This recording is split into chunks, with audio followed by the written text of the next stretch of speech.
Assalamualaikum warahmatullahi wabarakatuh. Waalaikumsalam warahmatullahi wabarakatuh.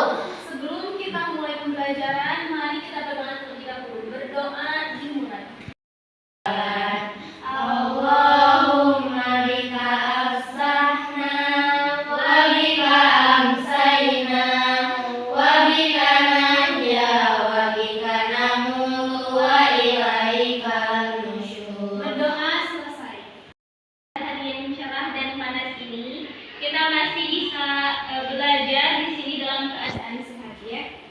Sebelum kita mulai pembelajaran, Ana mau tes dulu semangat kalian. Coba ya, tepuk semangat.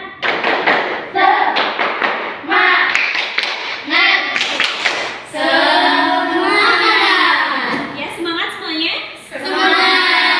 Mari, kalau misalnya kalian semangat, mari kita mulai pembelajaran ini. Bayangkan jika kalian jadi binatang, mau jadi binatang apa dan apa alasannya? Ada yang mau menyampaikan? Coba, mau jadi apa Ratu? Ikan, Kenapa jadi ikan? karena bisa menjadi malaikat. Wow, bisa. Yang lain? Boleh. Mau jadi burung, Kenapa mau jadi burung? jadi bisa terbang. Wow. Yang lainnya, coba. Jadi kucing, kenapa jadi kucing? Karismatik, hebat juga. Ya, yang lainnya. Berikutnya. Kupu-kupu, Kenapa jadi kupu-kupu? biar bisa dilihat indah. Wah. Terus yang lainnya? Boleh. Jadi kancil, Jadi kancil, kenapa jadi kancil? dan kita Wah. Nah, betul. Semuanya betul ya, bagus, mempunyai alasan dan kenapa kalian jadi binatang, dan kalian juga pasti mempunyai alasannya masing-masing ya. Nggak salah. Terbayang kita akan belajar materi tentang apa? Bukan. Betul, tapi kurang tepat. Ada yang tahu? Teks? Teks? Fabel. Itu teks fabel. Ada yang tahu teks fabel itu apa? cerita fiksi. Cerita fiksi, betul, cerita fiksi yang tokoh utamanya itu adalah binatang yang mempunyai sifat seperti manusia. Contohnya apa? Bukan contoh hewannya, tapi contohnya memiliki sifat seperti manusia itu contohnya apa? Bisa berbicara, terus bisa atau bisa merasa kayak ya alatnya. Nah, ketika kita akan menulis satu cerita atau menulis cerita teks fabel, ada tujuannya ya. Coba ada yang tahu tujuannya apa? Untuk menghibur pembaca. Terus yang keduanya secara tidak langsung menyampaikan nilai moral dan kehidupan. Nah, setelah itu, ketika kita akan menulis suatu cerita juga, ya suatu teks fabel, ada beberapa unsur yang harus kita perhatikan. Ada yang tahu yang pertama apa? Orientasi. Nah, yang pertama itu adalah orientasi. Ketika kita akan menulis teks fabel, ada beberapa unsur yang harus kita perhatikan. Ya, ada berapa unsur? Ada 4 unsur. Yang pertama, Orientasi. Yang pertama itu orientasi. Yang kedua, Komunikasi. komunikasi. Terus yang ketiga, Resolusi. resolusi. Yang keempat, yang terakhir, Koda. Nah, di sini ada yang tahu resolusi itu apa? Ada yang tahu? Orientasi itu apa? Nah, bagian awal cerita yang mengenalkan tokoh dan waktu. Terus yang kedua itu apa? Komunikasi itu apa? Jelas?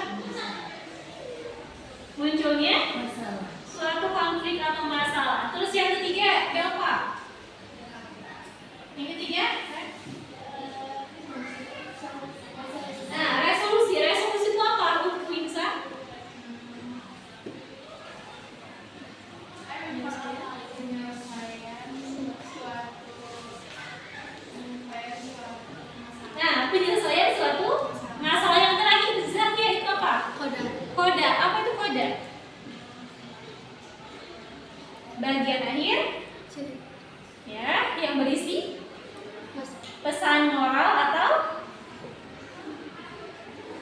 kehidupan.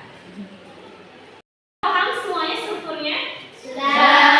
Sudah paham definisinya? Sudah. Sekarang kita akan menyimak, akan melihat salah satu contoh dari teks fabel, ya. Mohon disimak dan ditulis jika ada pesan-pesan atau jika ada sesuatu yang penting, boleh tulis gitu. Boleh disimak video ini ya. Semuanya wajib memperhatikan.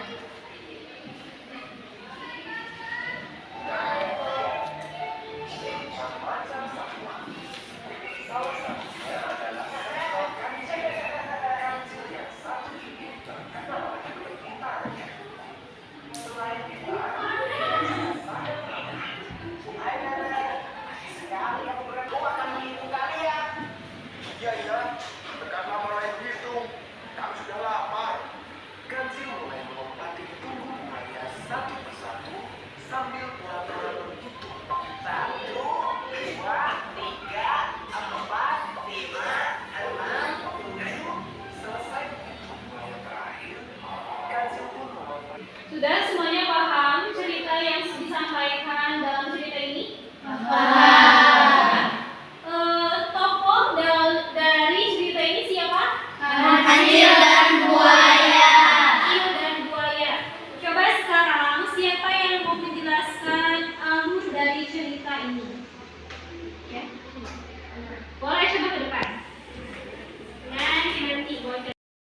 Pertama, si kancil ingin menyeberangi sungai untuk mencari buah-buahan. Dan yang kedua, karena dia tidak bisa berenang, dia harus menemukan untuk cara menyeberang. Yang menjelaskan bagian tadi itu bagian koda dari cerita ini. Coba ke depan dan nanti Cerita ini adalah sang buaya merasa ditipu dan marah tapi tidak bisa menangkap si kancil. Yang kedua, jangan menggunakan kecerdikan untuk merugikan orang lain. ambil pesan moral dari cerita ini ya. Coba sebutkan satu persatu. Ya, siap? Siap. Yang satu. Yang pertama, Jangan rakus, terus yang kedua, Berbuat baik kepada siapapun. iya betul. Terus, membantu orang lain. terus, Jangan dibohong. yang kedua terus, iya betul. Dan Terus, merugikan orang lain. iya betul. Jangan mudah percaya sama omongan orang lain. Iya bagus. Tepuk tangan buat semuanya.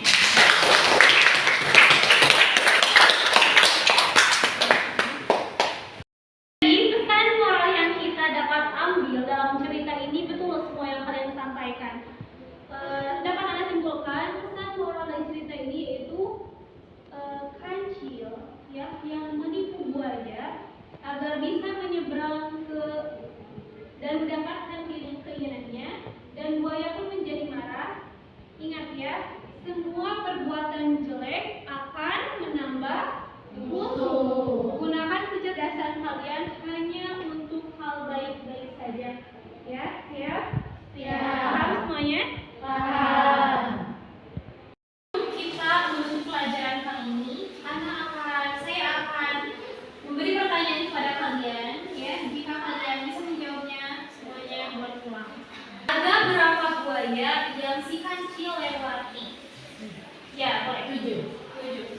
Siapa yang kancil bantu dalam cerita tersebut?